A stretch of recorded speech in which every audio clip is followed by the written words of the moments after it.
ময়ূৰে যিটো কথা কৈছে এইটো গণতান্ত্ৰিক দেশত কথা ক'ব নোৱাৰি তেনেকৈ হা ময়ূৰ নতুন MLA যে আগত সংগঠন কৰিছিলে গতিকে তাৰ গাটো গৰম হৈ আছে সেইকাৰণে এইটো ভুলভাৱে কৈছে মই ভাবোঁ যে ময়ূৰে যেতিয়া বুজি পাব যে সংবিধান কাক কয় দেশৰ গণতন্ত্ৰ কাক কয় সেইটো বুজি পাব তেতিয়া ময়ূৰে নিজে নিজে এইটো পস্তাব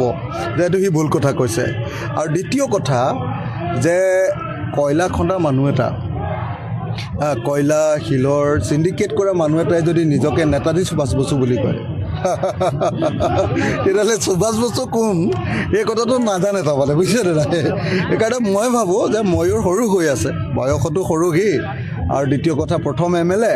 আৰু সি চাগে সংবিধান পঢ়া শুনাও নকৰে গতিকে যিদিনা ময়ূৰে এই কথাবিলাক বুজি পাব সেইদিনা সি নিজে নিজে পস্তাব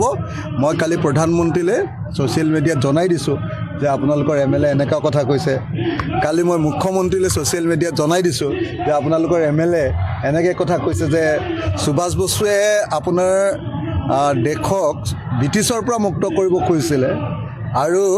আমাৰ কি কয় নাজিৰাৰ MLA মোক মাৰি আকৌ মোক মাৰি মই জনতাৰ কাৰণে লাগি থকা মানুহটো তাক বোলে আক্ৰমণ কৰি তেওঁ মানে তেওঁৰ আদৰ্শ প্ৰচাৰ কৰিব এইটোতো নাথুৰাম গডছেহে হ'ব আৰু